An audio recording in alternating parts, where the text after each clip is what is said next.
Contracts and clauses, part 1. So a very typical clause in a contract is subject to finance. And what I'm actually going to touch on is the difference between a pre-approval and an actual approval.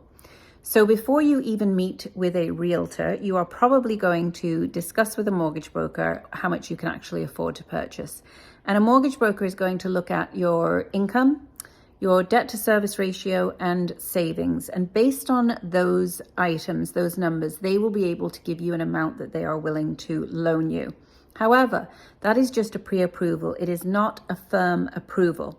So once you have written and got an accepted offer on a purchase, you will then need to provide that contract to your mortgage broker, and the underwriter is going to be looking at the property for a few different things. They're going to want to see if, for example, it has ever been a grow-up. If it has, many lenders will not loan you money for a grow-up. Once a grow-up, always a grow-up, even if it's been remediated. So many lenders will not provide funds for a past grow-up.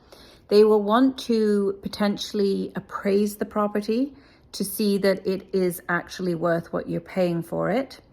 And if it is a strata property, they're going to want to look at things like how much money is in the contingency reserve fund.